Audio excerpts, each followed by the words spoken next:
Степан Бурнашов – режиссер, сценарист, продюсер.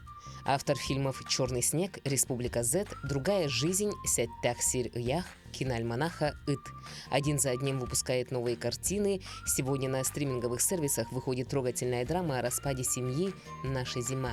30 марта на широкие экраны выходит триллер Айта, основанный на реальных событиях. 13-й фильм режиссера Айту уже оценили на фестивале «Зимний» 2 призами за лучшую режиссуру и актерскую игру. Привет, Степан. Скоро выходит твой фильм «Айта». Вот расскажи, почему его нужно посмотреть обязательно? Сразу решила взять «Быка за рога», да? Почему? Потому что там очень много всего. На самом деле, вроде бы история внятная, да, понятная, но я попытался затронуть очень много и проблем, и вопросов, да, используя эту историю, да, трагическую.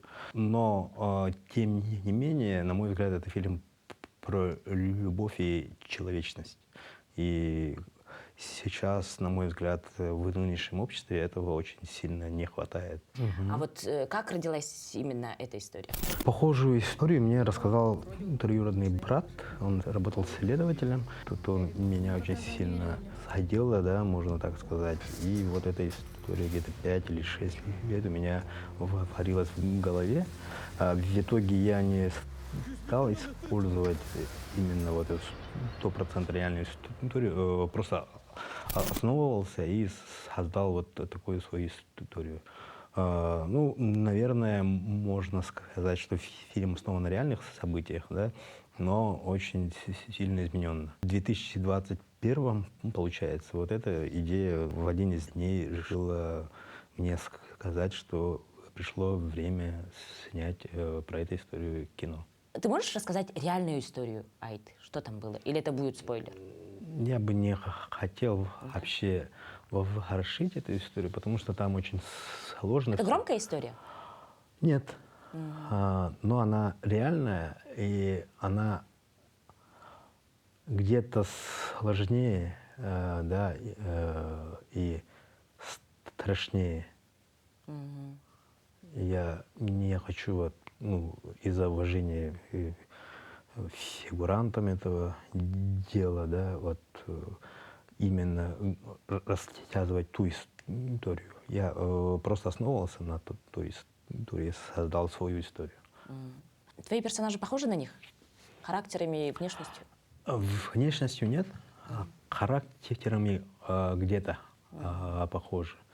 В основном вот персонаж Андрея Фомина, он играет там роль Афони. Кстати, как его нашли, тоже расскажешь? Да, расскажу. Вот. И характер частично взят от прототипа истории. И там очень много схожих моментов именно не из основы истории, а вообще от этого человека по рассказам следователя. Вот. А Андрей Фомин появился очень вроде бы просто, да.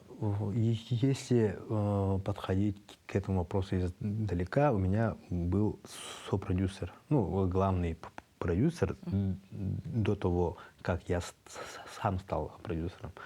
У меня есть в Москве друг, продюсер, и он спросил вообще, что ты хочешь снимать. И у меня вот написал сценарий Айта, я отправил ему, сценарий понравился, и мы должны были работать с ним. И там уже у него был актер, довольно-таки известный, не буду озвучивать, да, известный именно медийный, да, российский актер. Так интересно. Там и бюджет там соответствующий был, около там 40 что ли миллионов мы должны были. И что пошло не так? Творческие разногласия между режиссером и продюсером. Между сценаристом и продюсером. Сценаристом Степаном Бадашовым и продюсером. Просто там было предложено добавить одного персонажа, показать лишние моменты истории, что очень сильно удешевляло вообще подачу этой истории. Да. Я, сказал, что я не буду. Ну и все. Ну, мы разошлись довольно-таки мирно, без никаких скандалов. Он ушел с 40 миллионами. Нет, он мог найти. Да ну все равно. Ну. Да. И вот. Да, ничего. Да. Фильм был снят. И вот я остался один, как всегда, сам собой, режиссер, сценарист, продюсер, да. И стал думать, уже я горел этой идеей, у меня был сценарий уже написан, уже подбирал в голове актеров и думал, кого же пригласить на роль Афони. И как только я об этом стал задумываться, мне в соцсети написал Андрей Фомин. Сам? Да, он написал, что посмотрел фильм «Черный снег» и очень много похвалил фильм и написал, что был бы рад поработать со мной. Я такой... Сам пришел? Да. Нет, Ваше Высочество. Такого шанса нет. Но это было только начало. Я ему отправил куски, попросил снять видеопробы, потому что он в Москве, я в Якутске. Он отправил, я посмотрел, увидел одну сторону, да, я попросил его отыграть это по-другому. Сперва я особо не объяснял, просто отправил, вот текст, что-то изобрази. Потом уже задание сделал, чтобы он сыграл по-другому. И он сыграл.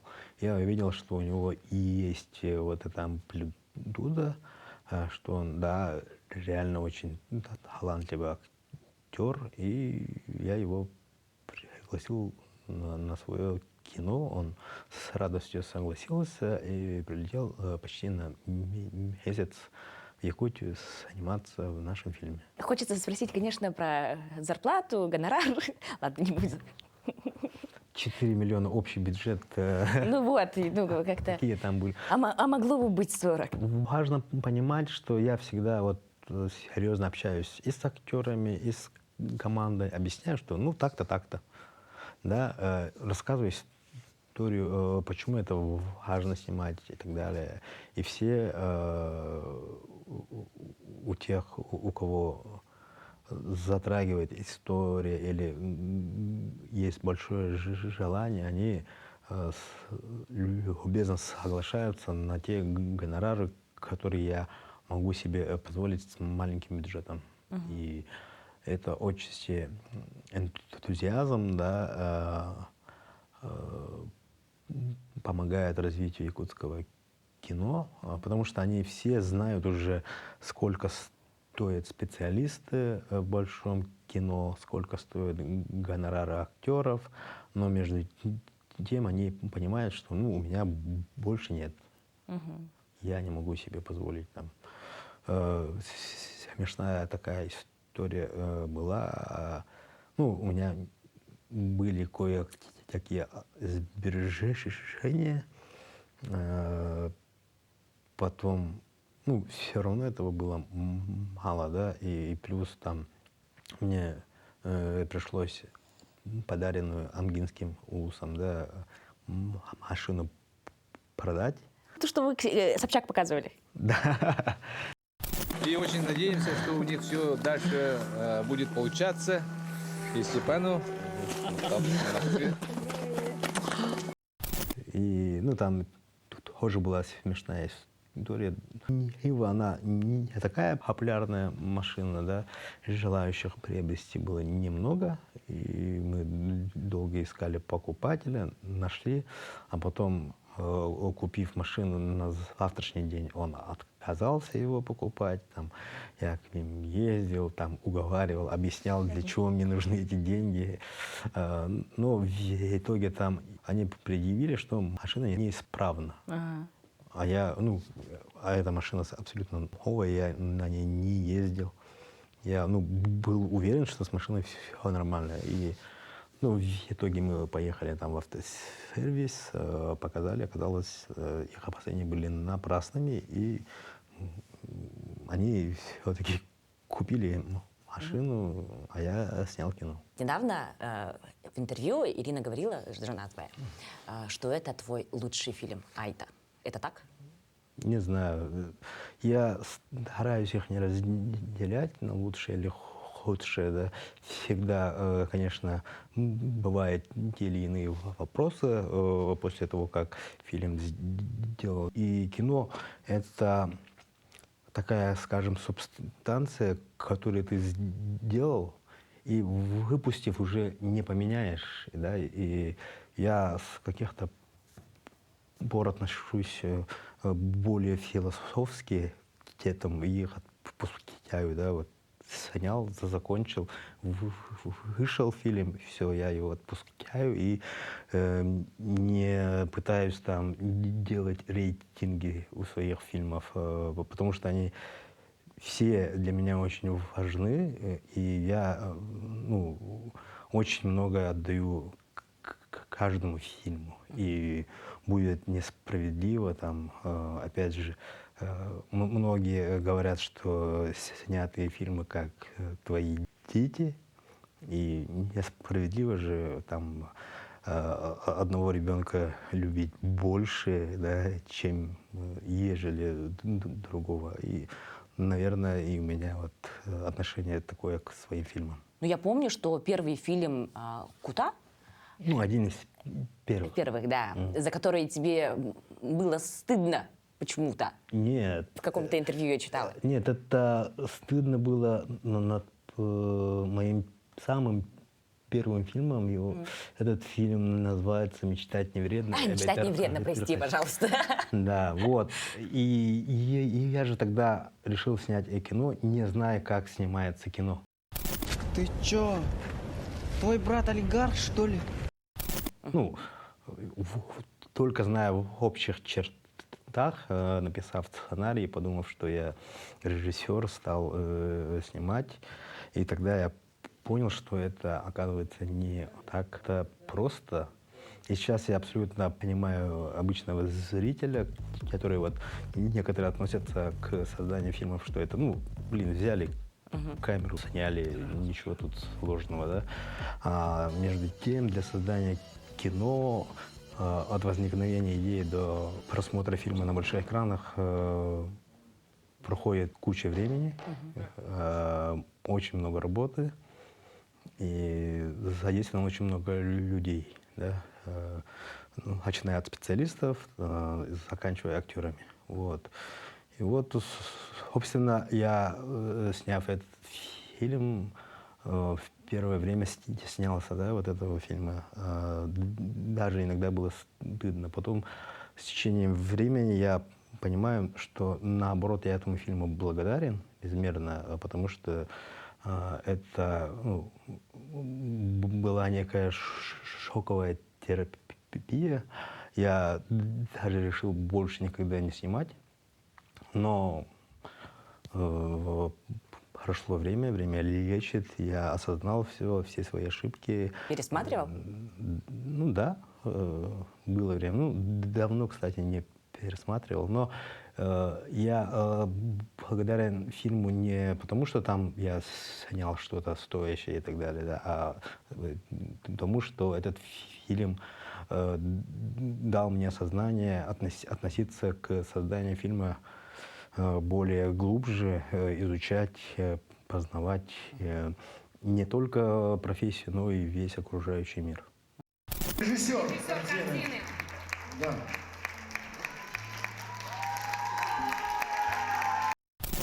Насколько неожиданно была вот эта победа на фестивале зимнем? Вообще, какие отзывы о фильме? Что говорит зритель?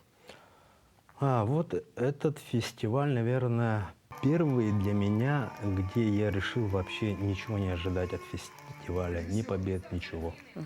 Просто пригласили, поеду, покажу.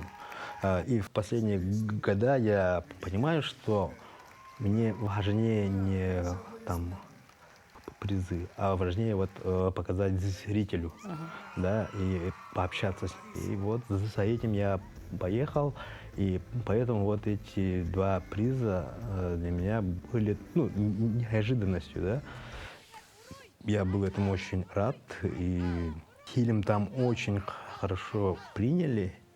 Я даже немножко не ожидал. Многие подходили, и это, наверное, мой единственный фестиваль, где каждый день во время фестиваля там я ходил и на другие фильмы, но ко мне подходили люди, благодарили за фильм, высказывали свое мнение, что-то спрашивали. И так было каждый день. Там, ну, у кинотеатра, там, да, у одного, у художественного, в иллюзион ездили, и там зрители выходили из других фильмов, потом узнав там с обсуждения, да, видать, они подходили и говорили свое вот мнение о фильме. И поэтому для меня этот фестиваль такой особенный.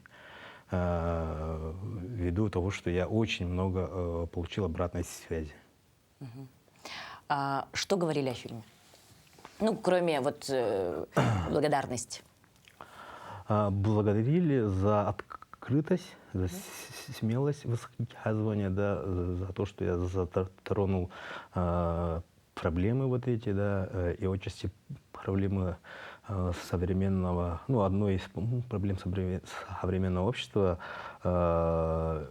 высказывание особенностей в соцсетях, да, не подкрепленных всяких домыслов. Мы осознанно эту проблему затронули, и один из основных вот этих проблем, которые там есть, да, то, что мы в последнее время очень много высказываемся, не понимая и не зная всей сути обстоятельств. Осуждаем. Да. А остальных героев, актеров, как ты нашел? Вот Иннокентий Луковцев за счет чего лучший актер на фестивале «Зимний»? Чем он удивил? Сперва расскажу, как я их подбирал. Да, я никогда почти в жизни, когда не делал кастингов, только в начале там, да, в первом фильме вроде. А потом я... Читать не вредно. Да, перестал этим заниматься. Я стал подбирать, благо наши актеры очень много занимаются, очень много играют в спектаклях и так далее. И ты уже, ну, примерно понимаешь, что они способны, да?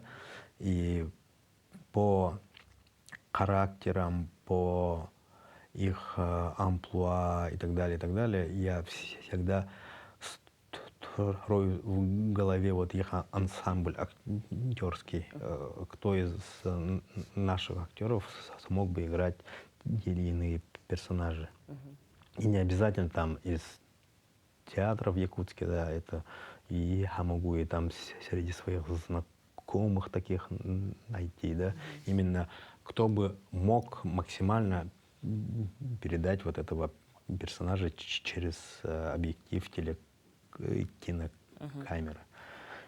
И вот я уже во время написания сценария стал видеть, да, в роли следователя Иннокентия Луковцева, в роли Аяла, вот, отца Айты, Георгия Бессонова. А остальных я уже стал сформировать после финального сценария. И так у нас в фильме появилась Ильяна, появился мой однокурсник, друг мой одноклассник, потому что, ну, я их знаю, насколько они артистичны, насколько они смогут, и я их взял на вот эти роли, да, и плюс там с Людмилой Молодяйцевой, она сотрудник полиции, и играла в фильме сотрудницу полиции. А как она попала? Потому что она снималась у нас в фильме «Ит». И вот я увидел в ней вот актерский талант, что она сможет именно вот этого персонажа, сотрудника полиции, показать максимально правдоподобно, да.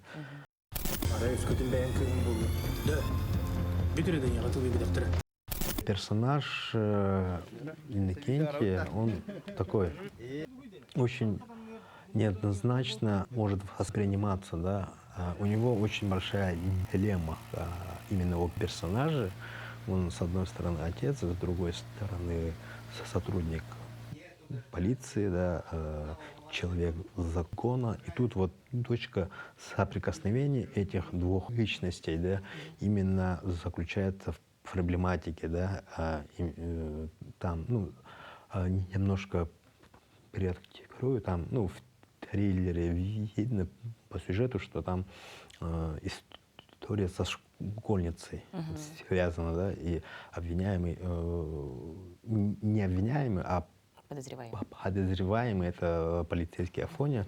И тут вот он вроде бы как и служитель закона, с одной стороны, но с другой стороны, да, он понимает и гнев отца этой девочки, потому что и у него и есть ребенок, да.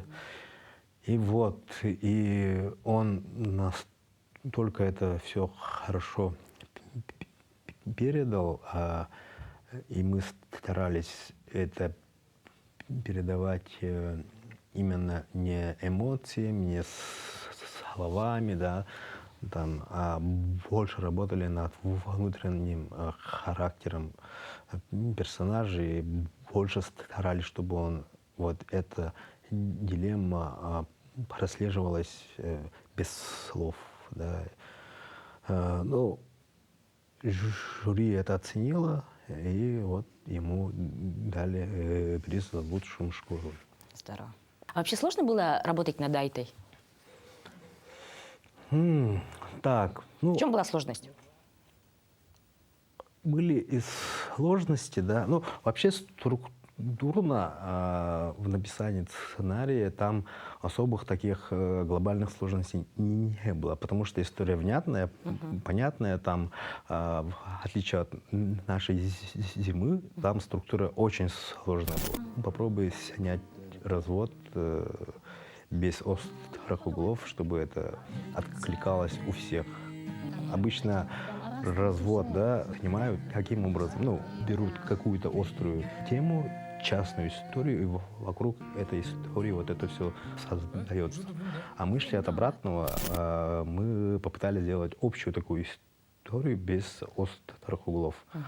И это было намного сложнее создавать именно структурно, чтобы это именно было и логично, и в то же время понятно, и затрагивать темы взаимоотношения мужчины и женщины, да.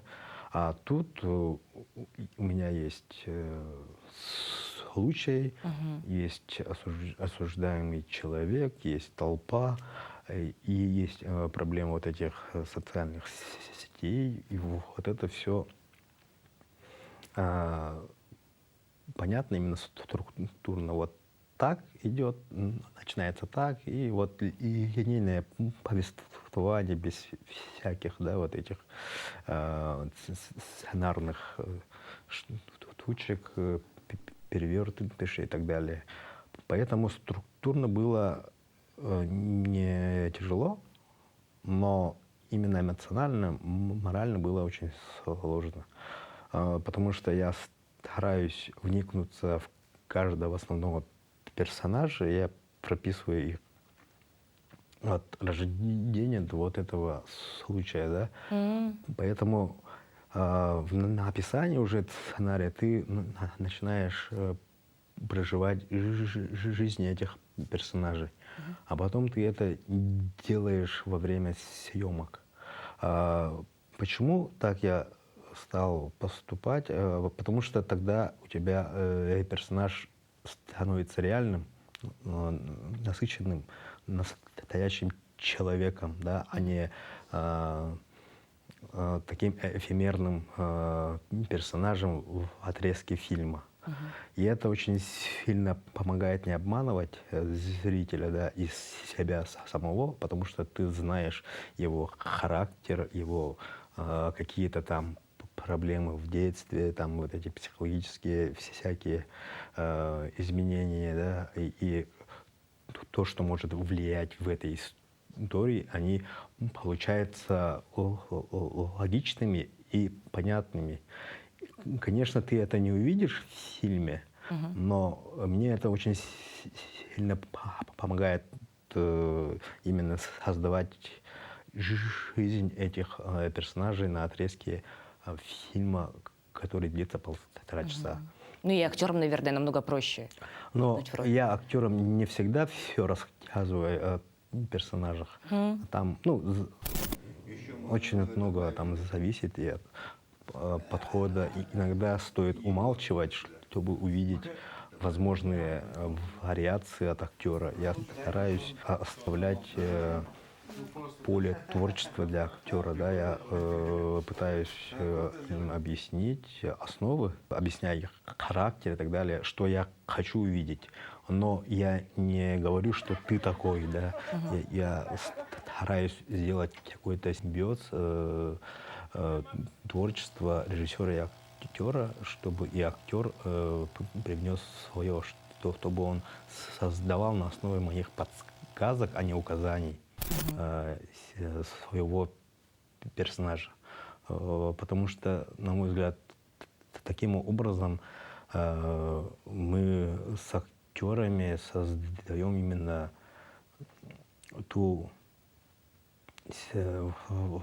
вообще среду обитания персонажей в контексте вот этой всей истории, которую мы занимаем посредством киноязыка. 30 марта стартует фильм. Ага. А потом что? А потом в России покажут его? Да, мы будем работать совместно с дистрибьюторской компанией «Профвзгляд». Будет, ну, мы постараемся максимально большое количество городов, кинотеатров охватить, да, по России. Потом, естественно, уже ведутся переговоры по продаже в онлайн платформы. Надеемся, что тоже будет широкий охват. И еще параллельно веду переговоры с международными дистрибьюторами. Спасибо, что пришел. Спасибо за очень интересный разговор.